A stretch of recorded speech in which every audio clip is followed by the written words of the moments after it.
總統賴清德本來是4月22到26日訪問友邦史瓦蒂尼，不過在咧出發的前一天，也就是頭拄只呢，這總統府頭拄只6點的時陣，是舉行一個臨時記者會，宣布明仔載出訪行程先暫停。主要原因呢，是因為這專機飛經過3個國家，因取消掉這飛航許可，經過國安團隊的評估，考慮到元首訪問團也個飛航的安全，才會暫時來停止這屆出訪行程。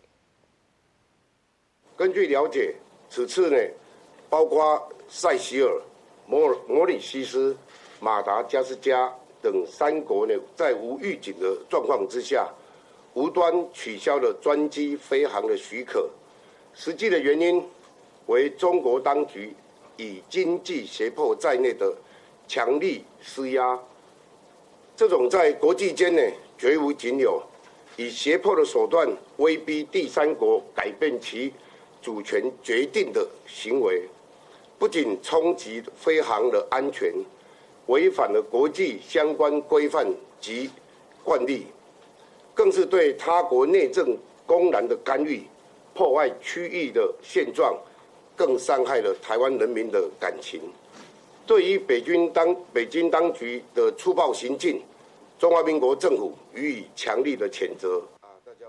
總統府秘書長潘明安強調，總統有另外指派特使出席史瓦蒂尼相見國家慶典活動。總統府也表示，暫時無要出訪，是經過國安團隊評估。中國用這威脅誘拐這3個國家，甲航空識別區、飛行情報區做管制，違反國際慣例和常態。所謂國際飛行安全申請的專機，攏是愛專案經過相關的許可，禁止個別國家亂解說，唔那危險，而且也無符合國際規範和這飛行安全。台灣和史瓦蒂尼對1968年建交到今已經58年了，兩國關係真穩固。史瓦蒂尼也是目前台灣佇咧非洲唯一的邦交國。就算中國對非洲53個國家實施零關稅待遇，史瓦蒂尼攏無改變，甚至公開表態支持台灣，歡迎賴總統去因遐訪問。